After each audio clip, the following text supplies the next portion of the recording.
Hello and welcome back to the Honest Business Podcast. I hope you are well. Today's episode is around sales, but it's a bit more broader than that. And I'm going to dive into something that is really key and is interesting, and is something that I don't think we talk a lot about. So it's sort of around the 50% of sales that you haven't made. It's like a lost 50% volume. And so whatever your revenue is, I want you to think about what is 50% of that. And it's this potential of sales that you haven't signed. And I'm going to talk about what that means because it's a very specific type of sales that you haven't signed. And then talk about how do you sign clients quicker. This is going to make more sense as I go into it. So what I basically mean about this episode is people who come into your world, they find you, they see you, and then this period of time between them finding you and seeing you and converting or not converting. And what we're talking about today, when I'm talking about the sales that you haven't made, is this idea that content marketing really works, attraction marketing really works. However, I believe that there is a massive proportion of revenue lost because we can't convert them quick enough. Now, what does that mean? It means that often our content works really well for us. If you've got a solid content marketing strategy in place, it works very well. However, there is then a point where people are drawn to a page, are drawn to a piece of content, are drawn to you somehow. And normally that is typically a social media platform. They then have a decision to make of, am I following this person? Am I just seeing this person once and leaving it? Am I saving their content? Am I going to sign up to their email list? Am I going to enter into their funnel? Am I going to buy from them straight away? Am I going to watch them for 3 months and then buy? Or am I going to watch them for years and then buy? Or do they just pass and go and that's it and they leave? Now, what I'm proposing here, and when I say 50% of sales, that is not it's just a number I've made up, right? This isn't like some sort of study that I know the facts on. I actually believe that it's more. I actually think it's about 85%, but I feel like saying 85% is quite a far stretch, so we'll go for 50. I'd love to see some real data on this. It's quite, there is data out there, but specific to service-based businesses and small businesses, it's quite difficult to collate to some degree. However, I truly believe that there is a lot of revenue being lost with businesses, particularly small businesses, where people come and they want to buy and then they just kind of die and they don't come back and they don't actually pull the trigger. And for some people, it's that they're there for months and years and they watch and they admire you and they like what you do, but they never buy from you. And today we're going to talk about that and what that means. So as a general consensus, my opinion is that when people see you and find you, you tend to need to convert them within 3 months or less. Ideally less, but sometimes it's going to take 3 months. For some people in your audience, it literally takes years. I have people who work with me who are like, I've watched you for 2 years, I've watched you for 3. I haven't had 3 years, but I've had someone who said, I found you 2 years ago, I've watched you ever since, I wanted to work with you, but now's the right time. There's always going to be those people, right? But I think we have to stop sort of making it out as if it's just this really random thing of who knows if we don't have any control over it, because that's not true. We do have control over it, and we have a lot more control than we like to believe in terms of getting people to work with us and helping them shorten the journey it takes them to decide that it's the right time. And so when you think about customer journey and how they kind of find you and then when they convert, what I would say is that if you can do that within 3 months, you're onto a winner. Ideally, you want that to be really quick. Ideally, you want someone to find you and buy from you that same day. Not always, but if you can do that, you will start to build a very profitable or very revenue generating business, which in turn can be, highly profitable. And in order for that to happen, there's certain things got to be in place within your sales funnel and within your marketing strategy to allow for that to truly take place. And I think this is a really interesting idea because often we just accept the fact that it can just take years or months. But today I'm about talking to you about the idea that you could control this and you can manipulate this to some degree. And it's not about manipulating people, it's about manipulating processes that allow people to see things they need to see to shorten the buyer's journey. The reason I believe in 3 months is I believe that depending on what you're selling and the price point of it, sometimes you need that time to really bed in and for people to really understand what it is that you are doing and what it is that the kind of message of what you do is. Can it be longer than that? 100%. But I just think the 3 month mark tends to be where it makes the most sense. Once you go beyond that, people find other people. They have so many other things that, they're thinking about and they're looking at. I would argue that actually it ideally needs to be within a month. Within a month, then you want to convert them. A month period tends to be when people's interest is peak and is most kind of sort of engaged. And then from that point, it starts to dwindle. Unless your content is really triggering to the point where people feel like it's constantly punctuated. But that is quite a difficult thing to do. And that's not the same as just having great content.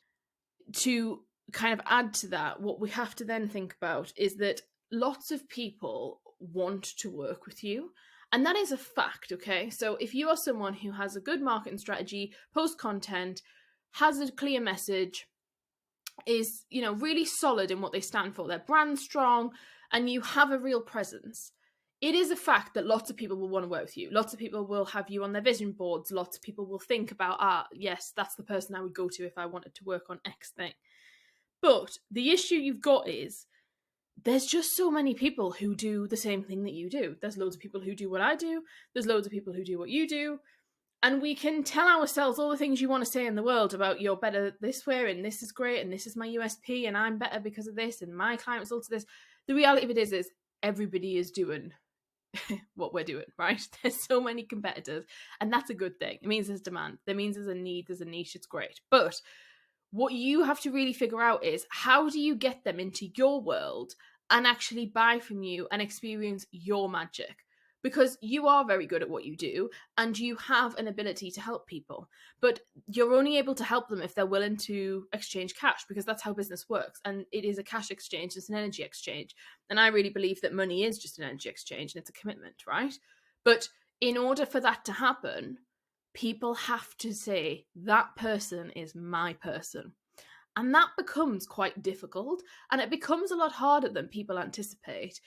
And it gets lost a lot because we look at different sort of sales and marketing options and we look at conversion, we look at different things. But often understanding how we can accelerate someone's process to buy is really key, because you can really scale a business that way and you can really add a whole lot more kind of value to your business if you can increase your client base and increase the volume of people who are accessing your business.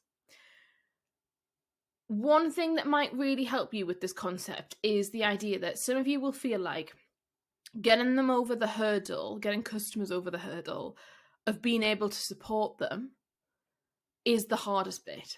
So getting them to say yes, that first yes of like, yes, let's do it, let's sign and get them onboarded is the hardest bit. You might feel like your service is really great, the results you provide is amazing, and once they're in there, they stay there. They're in, they're fully bought in. They might be with you for years, they might be with you for months, weeks, whatever your offering is. It's not necessarily that everybody has an offering that goes on forever and ever, but you might feel as though that once you get them in, that's great. It's the issue is getting them in the first place. And you might have lots of leads and you might have lots of people that are kind of interested, but no one really bites. This is kind of why this conversation is really interesting and why it's important, because you've got to kind of, once we can get this sorted, I think a lot of people feel a lot more stable in their business. So what I want to talk through first is just the idea of how does somebody find you and what is this process that I'm talking about. So I'm going to talk through a very simplistic, and I mean very simplistic, buyer's journey. I have, a course on this and I have various bits and pieces on this in terms of a detailed journey. But let's just talk about a kind of 5-step, really simple buyer's journey. At the beginning, you're going to have this discovery, and we talked about that, yeah? So you're going to have this initial discovery, whether that's through social media, which is most likely what it's going to be today. It might be a search engine, it might be an advert, it might be some PR exposure, might be a referral and a word of mouth. Somewhere, somehow, people discover you. So that's phase 1. Phase 2, they then are interested. So sometimes people will stay at phase 1 because they've discovered you, but they're not interested because it doesn't fit the need, it doesn't relate to their life. But phase 2 is where they're interested because they have something that is of interest, of use, of something that you're like, oh, okay, interesting. And at that point, they're going to start like looking at your business, looking at what you offer, looking at the products, looking at the reviews, thinking about, okay, I might want to work with this person. This person seems legit. I'm interested, like, love it. And this is where people sit quite often because they're like, oh, this is interesting. They follow you on social. Then you've got phase 3, which is a sort of evaluation decision-making process, okay? Which is where people start evaluating, is it right for them? So it's a difference between thinking, oh, okay, this is interesting, I like what they're doing, and then it's more, is this meant for me? And this is where people start looking at price and quality and features and, what is in it for them, essentially. This is where people may start to look at other areas. They're going to look potentially at your competitor and this person and who they've worked with before, and they start trying to build a picture in their head. And this is where we're talking about today, because we're talking about this phase 3, which people will just sit at for ages, and they will go to phase 3, and they may even go to phase 2 and flit between that, but they don't really leave that. Now, phase 4 is a purchase decision, and this is where people are actively deciding whether or not they're going to make a purchase. So this is where they're really activated on the edge, yes, I'm going to buy, I've made the application, I'm fully in, they've maybe even reached out to you, and they're really ready to go. And that decision piece is a really interesting one. And that is where I would argue sales skills really come in. And kind of, your content's obviously really important throughout these phases, but that really sits in there. And that's when people are going to be looking at reassessing the trustworthiness of the business. And I'd say in 2023, that's a huge one, right? So people will have, at the phase 2 interest phase, they've already thought about how useful is it? Is this person who they say they are? But then in phase 4, it's a deeper look at that. It's a deeper inquiry into what is this person doing? Who is this person outside of business? People want to know people's values. They want to see, that's where they're reading the about page and really fully understanding, is this person aligned to me? They will also look at, if phase 4, the purchase decision, how easy is it for them to purchase? Is it a nightmare? What happens? Some people will lose a lot of buyers at phase 4 from just it being a nightmare to communicate with, or a nightmare to buy, or there's not a button, or they can't just pay, and it's this whole thing. And it's that can be quite difficult, and so you lose people. Typically at that point, you're then going to have someone buy. So that's great. So phase 4, normally, you're then going to make a sale and someone converts. And that's why I was talking about sales skills. At phase 5, however, and there is a phase 5 is a kind of abandonment section. And that is where someone decides not to make a purchase and they just abandon. So they move on, they abandon the website, and they just, look for another option. And this is where I mentioned today of where a lot of people get to. So it's either they've gone through phase 1 to 2 and they sit in phase 2, or they go all the way through the phase, and you might not know this. This is the other thing that's important. You might not have any awareness, and you probably don't. This is why I'm saying that this is this unknown figure, right? This isn't just people who've actively spoken to you, because many people won't actually actively speak to you. This is the people who are clicking on a link in the bio and looking and thinking, okay, yeah, this might be the person for me.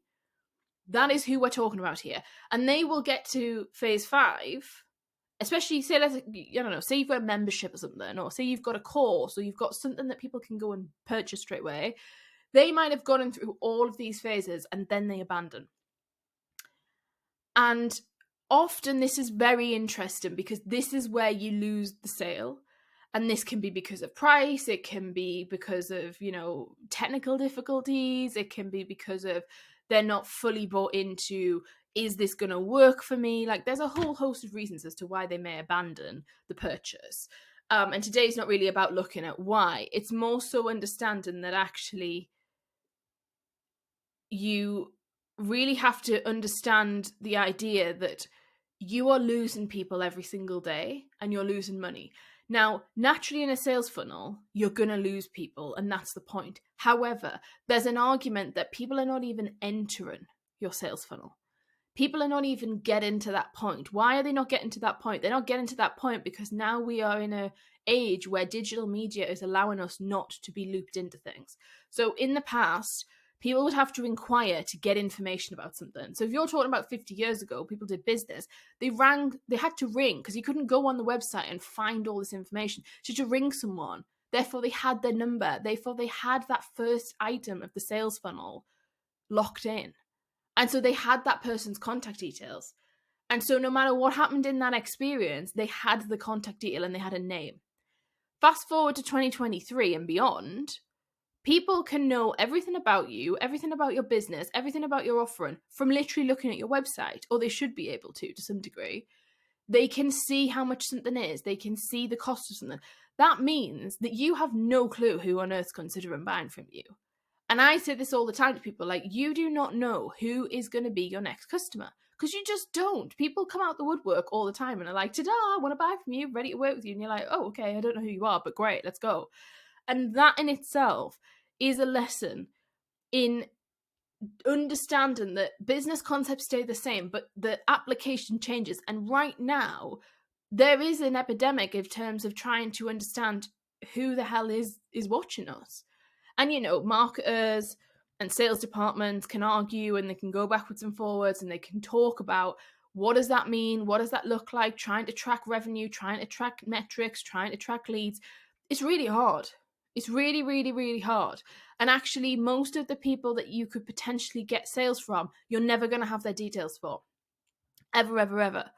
Now, some people choose to find the solution of this to be in protecting the information, as in they don't put the price on things, they make people drop an email for a services list and stuff like that. That's a whole different conversation as to whether or not that works or not. Personally, I don't believe that that's the future. I don't believe that that then means that you're going to solve this problem at all. I think if anything, it actually deters people further. Depending on, you know, there's a few caveats to that, but that's a whole different conversation. It's an interesting one. But I don't personally believe that that is the solution. I think you've just got to really understand that and think about where in your business are people falling off, which phase is it? And some of this is kind of a guess, right? Because as I've mentioned, none of us really know 100%. The data doesn't give us, we don't always get all of the data. Some of you will be in businesses and have access to programs and software that does allow you to give you a lot of data. But I would argue that even still, we have very limited, fully big picture understanding of this. And I suspect that there's way more people who have considered buying from you and haven't than you actually think, and that your data would maybe suggest to you is the case. And you know, I think that's interesting. I think that's exciting. I hope you look at that and say, oh, well, that's exciting, because actually there's loads of people that I can engage here and actually we can make more sales.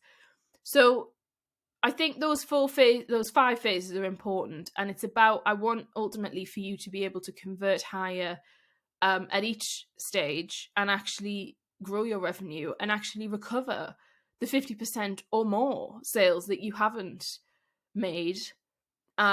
And going forward, maybe you can. So what can you do? I think essentially is where we go next with this. Yeah. So it's like, right, well, what can I do, May? Like, what should I do and what can you do? There is a whole host of things you can do around this. This is where a bespoke sales strategy really comes in, because depending on your industry sector, whether you're B2B, D2C, whether you are a product or service based, this really changes, and my advice changes depending on that. However, let me just give you some kind of generalized stuff and you can pick and choose what makes sense. The kind of obvious item here to talk about is adding a tripwire into your business, which for anyone who doesn't know is a product. So it's a product or service in your business, which is typically a low cost item. It is an item that is a no-brainer. It has tons of value. It is often low cost. So I'm talking £7, $7, $14, £25, anything up to £97, depending on your business. But I'd actually argue things under like 40 quid's normally a good place to go if you can. And this will not work for every business. So don't, some businesses I don't advise this for, but for some people, this really, really can help. And the idea with this is that it gives people an option to immediately say yes. And the mistake people make with tripwires is that they don't make it a good enough, like, heck yes, I need this item. It just becomes like, oh, well, it's nice to have, but it then actually just delays the journey even more, because people then look at a high ticket option and they look at a low ticket option and they're really confused as to where the value lies. So you've really, really got to position your tripwire product correctly. Well, it's a very, it's much more difficult than people make out to be. I think people really just skip over the fact, like, they create a tripwire, but they don't really execute very well a lot of the time. And your tripwire, the idea behind that is ultimately to get their email address. I would argue the idea is to get their email address so that you can nurture them, because it goes back to this idea of how do we gain, email addresses, as in contact information. And I would argue it is very different from someone signing up to a free email newsletter, which I know is a chosen option for a lot of people. It is very different, in my opinion, the fact that they've made a purchase versus just added themselves to an email list. The other benefit of that is obviously they get an immediate access to something. So with a tripwire, you really want it to be an immediate access. It's download, it's a template, it's a training, it's a something. It's an immediate, pay the money and I get something straight away. It can be that you deliver something. Like, it can be that it physically comes in the post. I just think you've got to be really careful with that, and actually the logistics of it doesn't often work. The other thing to mention into this as well is that from a tripwire perspective, sometimes it's literally just paying for itself. So it might be that you're using ads, if we're talking about it from a much bigger marketing strategy perspective. It might be that the £15 that the product is, the £7 is to pay for the lead, essentially, and is paying for your Facebook ads, and it's essentially a self-liquidating funnel, which we're not going to go into today, but that would be where you want to go with that, especially if you do this and organically it works really well. I would then really suggest putting money behind it if you wish to, and really building out. And you can build sort of a 7-figure revenue stream of your tripwire product into your business that really works for you and provides long-term value within your business, of a steady stream of leads of people who want to buy your other stuff from you. But please don't listen to this and then just start going and executing a bloomin' trying to do this, because you can really go on a tangent with this. I'm sharing it here and I'm advising you here as sort of this is an option, but I really would encourage you not to just rip up your current strategy and then add this in and think that your life's going to be magically changed and you're never going to have a lead generation problem in your life, because that's just 100% categorically not true. So yes, the tripwire item is a good option. The tripwire often normally helps reduce the time frame of getting someone, and actually will ensure you actually make the sale. And I think this is what we need to talk about here, because today we're talking about how do you actually recover the 50% plus sales, revenue that you're actually losing at this point, and is not, you're sort of letting just pass you by. With a tripwire, you will find that people buy it and they don't buy anything else from you. That's fine. You're still making some revenue. What you will find is that some people who do buy the tripwire then do buy everything that you offer, and that's also cool. But it's not like the purpose of the tripwire is to get everyone to buy everything from you. That is not the point of it. That's why the tripwire product itself needs to be really solid, because for some people that will be the kind of front-facing item within their business. I'm not saying that's right. I'm not saying that will work for every business, because it doesn't. But for some businesses, that makes total sense. Because if you are someone who's scrolling on TikTok and they're finding you, you want to get them. Especially on a platform that is an outreach platform. Yes, it's great that you can build your audience, but the argument is that the value of a follower is a lot less on an outreach platform, because it's such a more kind of here today, gone tomorrow situation where people will follow much more sort of easily. So what you want to do is to get them into your world, for them to understand who you are longer term, and make that shift from being in TikTok land and being in social media land to being in their inbox on the daily, them being front of mind, you being top of page, and for them to see and make that connection. That's a difference. And that difference is so huge. And many marketers really struggle with that. People struggle with the concept of understanding that sometimes, or they really big up the quality of a follower and the value of a follower. It's well, is it though? Is it that valuable? Because we know that there's a lot of people who have huge audiences that it's not a quality follower. It's not a bot. I'm not saying they're bots. I'm saying they're human beings. They're normal human beings, but they aren't necessarily what you're valuing. And if you're putting the value on the wrong metrics, you will end up in a place of frustration years down the line, because the data will be telling you one thing, but your business will be telling you another. And it's really important that you are able to shift people from one camp to another. And I know we talk a lot about not sort of keeping people on one platform, and that really helps them. But the reality of it is you don't want people on a social media platform. You want to own the data, and you want, them, because if social media disappears tomorrow, then you want to be able to sell to people. A Tripwire product does provide some kind of insurance policy slightly to your business in the sense of building an email list, which in turn obviously will help you should anything happen. Maybe we'll do an episode on Tripwire products because there's a whole host of different bits and pieces to go into with the logistics of it and how do you get a good one going. But that's a thought process around how do you sort of recover some of these sales that you haven't made. The other thing to note here is that service-based businesses and product-based businesses, it's very different it's a very different strategy, not in terms of the core crux of it, like the core crux of it, of the foundational strategy works, but in terms of the execution is different. I would say from a service-based perspective, it is slightly harder to recover this full kind of, to convert more of the people that you're losing. And it's also more common that you lose more of them. I think from a product perspective, you can really nail this with really good customer experience, really good client experience. No, what am I trying to say? I'm trying to say client journey. That's it. Goodness me, sorry. Your client journey, if your website's set up correctly, if your pop-up for your email, sign up stuff's done well, if you can really solidly just get clear on what you're trying to do from a product-based perspective, it becomes a lot easier. You can do a really good ad set. Like, there's a lot you can do product-wise. Service is slightly harder. And I would say with product, it's easier to differentiate yourself as the only person and as more of a kind of exclusivity, even though there may be multiple different products that are the same on the market. Because it's a product, I don't want to go into the psychology of product marketing, but it's a lot easier for you to do that versus someone who is, say, a marketing strategist selling marketing power hours. That's a lot easier for the brain to then wander and find other people, is essentially what I'm saying. A lot of people will buy a product even though they know they can get it cheaper somewhere else, if cost is the thing that's the driving factor, just because it's there and it's an ad being served to them and it's easy, or it comes up all the time and they've seen it multiple times. It's just a different conversation. And,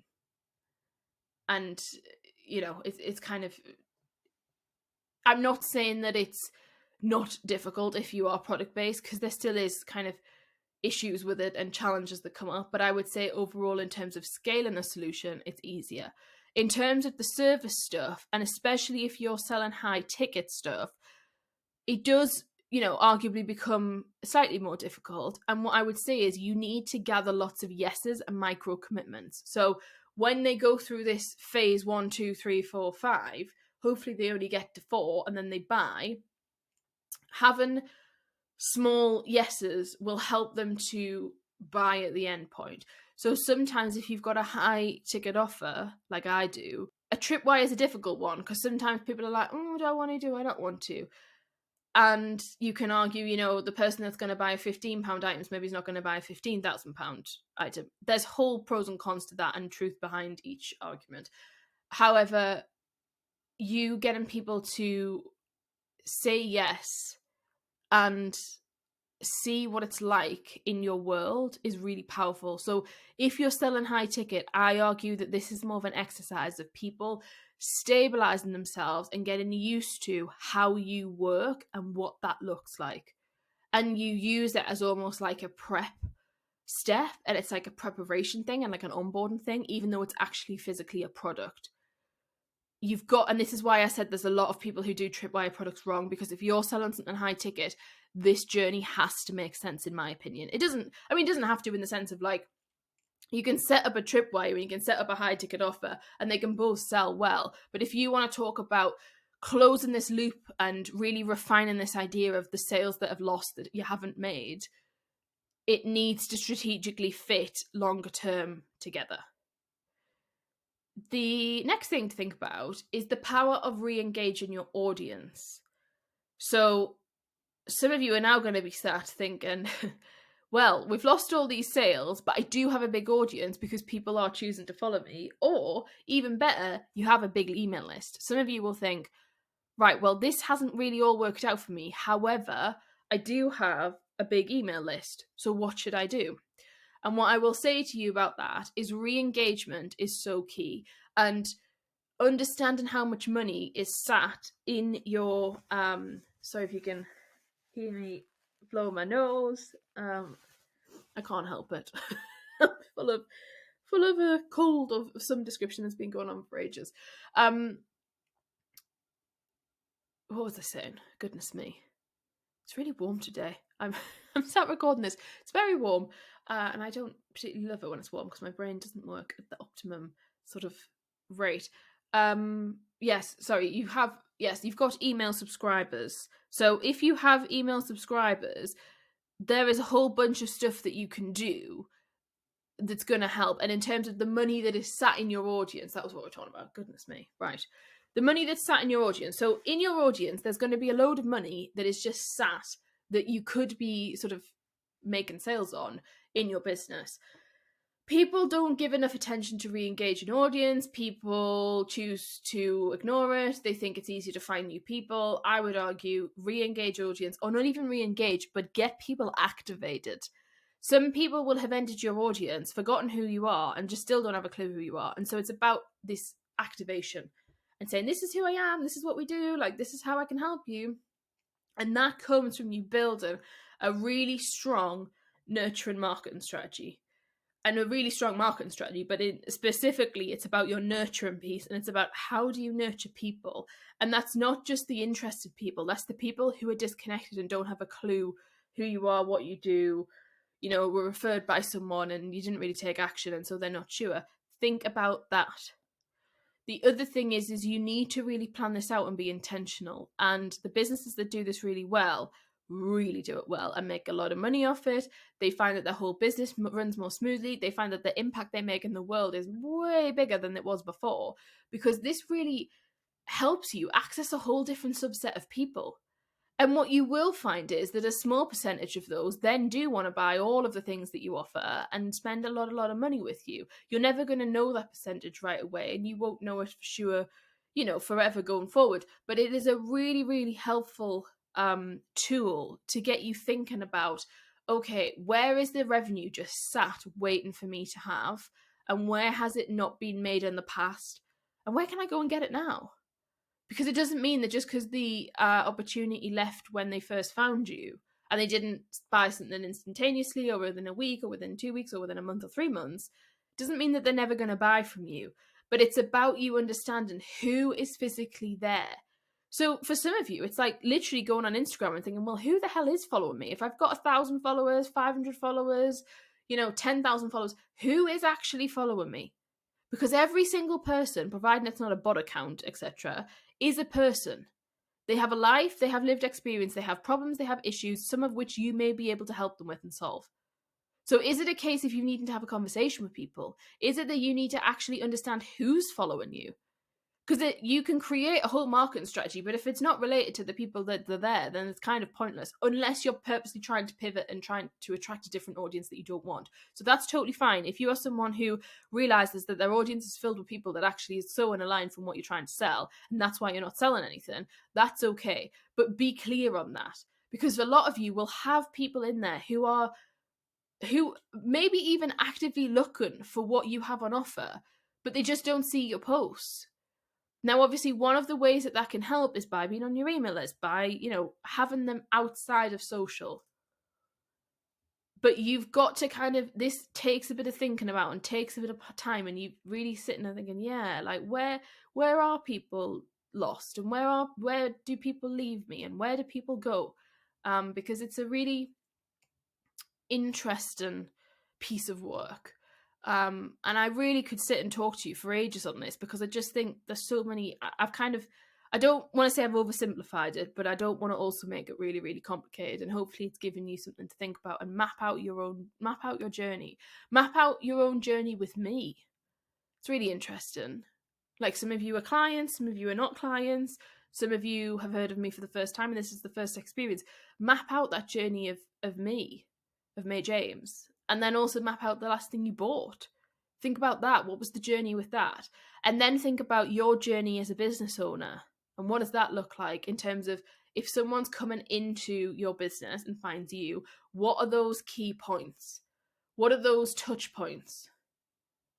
We haven't talked about touch points, and there's a reason for it, because I hate when people just constantly go on about, oh, you need to see something 7 times, or is it 21, or is it 54? Like, it doesn't really matter how many it is. The point of it is it's loads. People need to see you loads. But that's a separate conversation about market and strategy.